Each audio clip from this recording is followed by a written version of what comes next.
시청자 여러분 안녕하십니까? 복지TV 뉴스입니다. 서울에서는 올해부터 찾아가는 동주민센터가 시행되고 재난 현장에서 활용된 민간 자원에 대해 손실보상 제도도 실시됩니다. 올 하반기 새롭게 바뀌는 서울시정을 정유린 기자가 전합니다. 서울시가 7월부터 찾아가는 동주민센터를 가동합니다. 복지 플래너와 방문 간호사가 도움이 필요한 시민에게 먼저 찾아가 맞춤형 복지를 지원하는데 우선 성동구와 성북구 등 서울 시내 4개 자치구에서 전면 시행합니다. 또 오는 7월부터 개편되는 기초생활보장제도에 따라 서울 시민 중에선 12만 명이 지금보다 더 혜택을 받게 될 것으로 예상됩니다.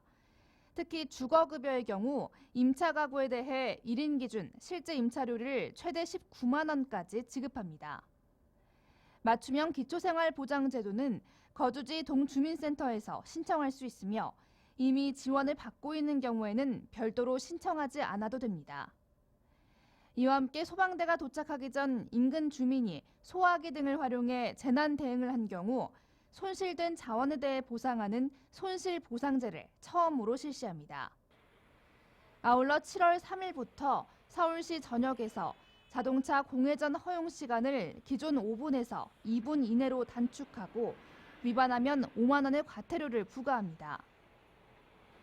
시는 이 밖에 9월부터 심야 시간대에 인적이 드문 골목길과 지하보도, 육교에서 클래식 음악을 방송하는 한편 시민들이 편리하게 공공자전거를 이용할 수 있도록 10월부터 공공자전거를 378대에서 2,000대로 자전거 정거장은 44개에서 150개로 대폭 늘린다는 방침입니다. 올해 하반기 달라지는 서울시정은 서울시 홈페이지와 서울시 전자책 서비스 홈페이지를 통해 확인할 수 있습니다. 복지TV 뉴스 정유린입니다. 복지부가 건강보험을 거짓으로 청구한 요양기관 명단을 공개했습니다. 보건복지부는 복지부 홈페이지 등에 건강보험 요양급여 비용을 거짓으로 청구한 요양기관 명단을 공개했습니다. 이들 요양기관은 실제 환자를 진료하지도 않고 진료한 것처럼 속이는 방법 등으로 비용을 청구한 것으로 드러났습니다. 복지부는 앞으로도 거짓 또는 부당 청구 의심기관에 대한 현지 조사를 더욱 강화하고 적발된 기관에 대한 행정처분을 엄격히 집행할 계획이라고 말했습니다. 국가인권위원회가 지적장애인의 금전과 보조금을 횡령한 혐의로 장애인 거주시설을 검찰에 수사 의뢰했습니다. 인권위에 따르면 복지부로부터 지난해 10월 제보를 받고 해당 시설에 대한 직권 조사를 진행했고 그 결과를 토대로 검찰에 수사를 의뢰했다고 밝혔습니다. 조사 결과 인권위는 해당 시설의 이사장과 시설장이 장애인 당사자와 보호자의 사전 동의 없이 장애수당과 기초수급비 등을 횡령했다고 말했습니다. 또한 인권위는 법인 이사장이 시설 장애인을 폭행하고 노동을 강요했다고 설명했습니다. 의료급여 수급권자가 경증 질환으로 대형 병원 외래 이용 시 약제비 본인 부담이 늘어나게 됩니다.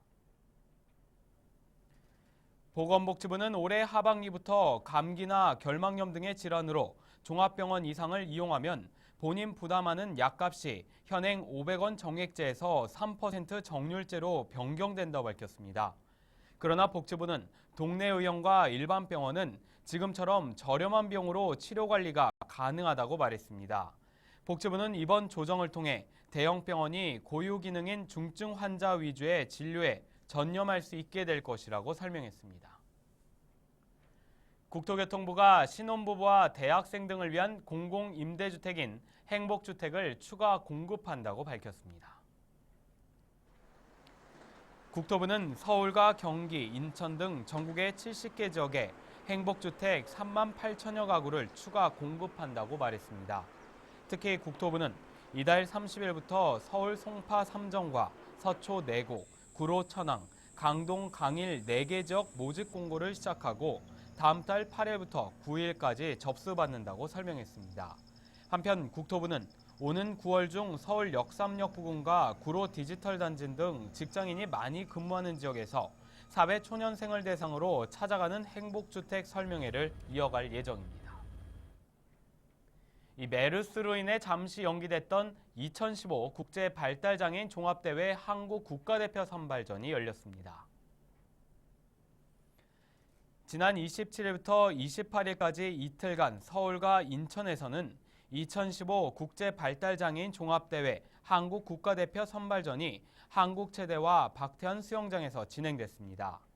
스페셜 올림픽 코리아는 이번 대회에서 선발된 선수들이 2015년 에콰도르 키토에서 열리는 국제발달장애인 종합대회에 출전하게 된다고 말했습니다. 한편 오는 9월 20일부터 27일까지 열리는 종합대회는 국제지적장애인 스포츠연맹이 개최하며 전 세계 70개국 1000여 명의 발달장애 선수들이 육상과 수영, 탁구 등에서 경기를 치르게 됩니다. 생활고를 이기지 못해 이직을 하거나 극단적인 선택을 하는 국내 예술 문화인들의 안타까운 현실이 최근 조명받고 있는데요. 이들의 복지를 보장하기 위한 단체가 결성돼 발대식을 가졌습니다. 정유린 기자입니다.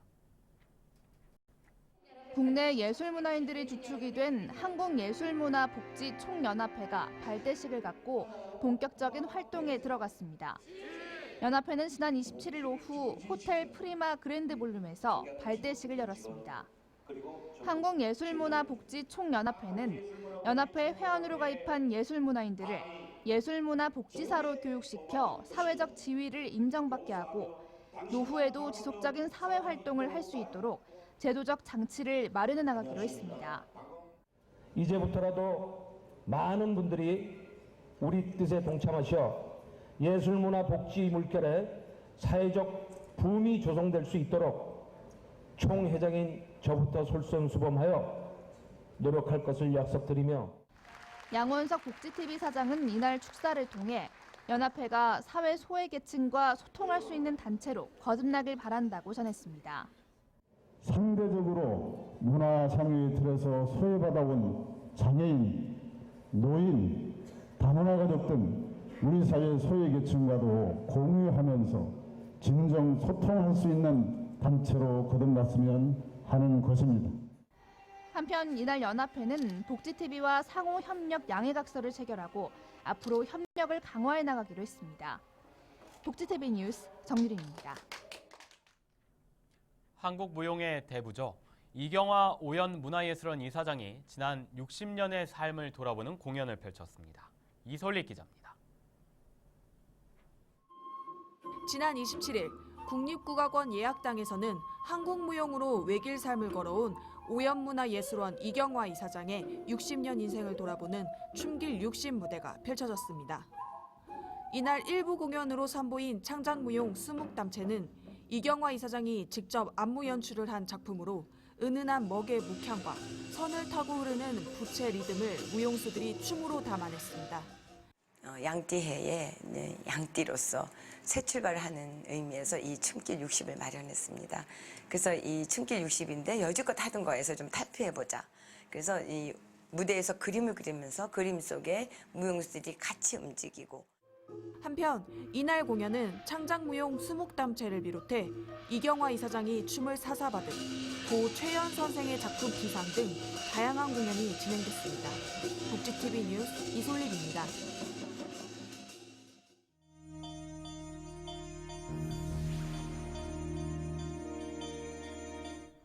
이어서 간추린 뉴스를 전해드립니다.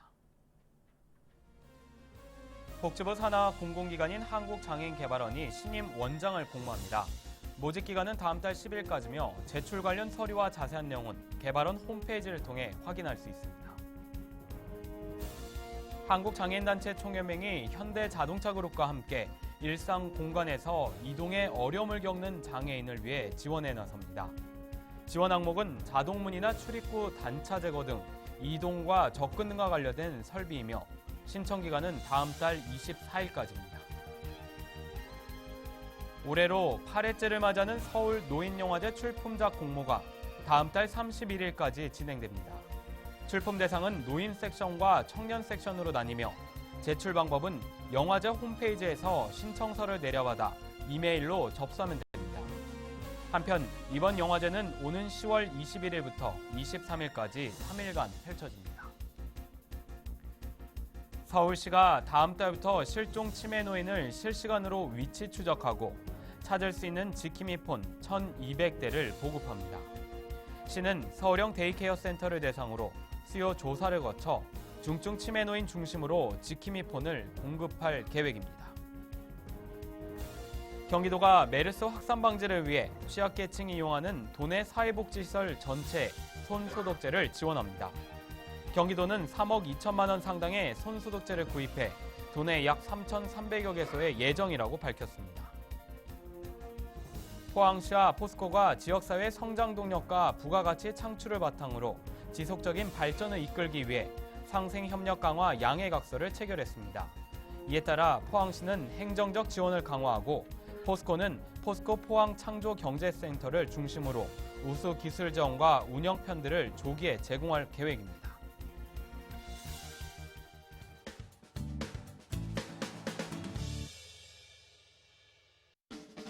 한 주간의 사회복지 행사를 한눈에 알려드리는 시간, 복지 게시판입니다. 군포시 드림스타트와 가야종합사회복지관이 함께하는 아동 1:1 멘토링 프로그램 한걸음도에서 함께할 대학생 멘토 봉사자를 모집합니다. 활동 내용으로는 아동과 1:1 매칭으로 주 1회 멘토링을 진행하며 멘토 교육에 참여할 수 있는 기회가 주어집니다. 자세한 사항은 군포시 드림스타트로 문의하시기를 바랍니다.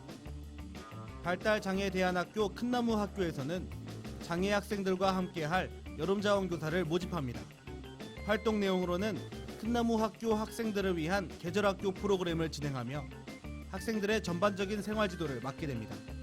자세한 사항은 큰나무 학교로 문의하시기를 바랍니다. 지금까지 복지 게시판이었습니다.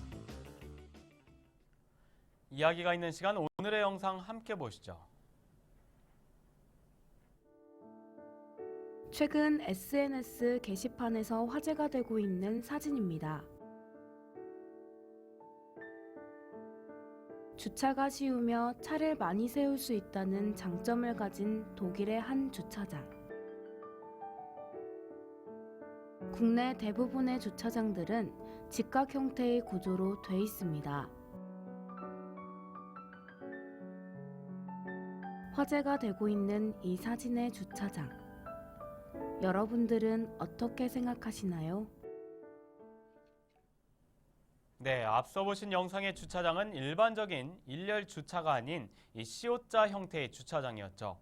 전문가들은 이러한 주차 방식이 일정 면적에 최대한 차를 세울 수 있고 주차하기가 쉽다고 합니다. 이 고정관념을 넘은 생각의 전환을 보여준 영상이었습니다. 행복한 미래를 여는 방송 복지TV 뉴스를 마칩니다. 시청해주신 여러분 고맙습니다.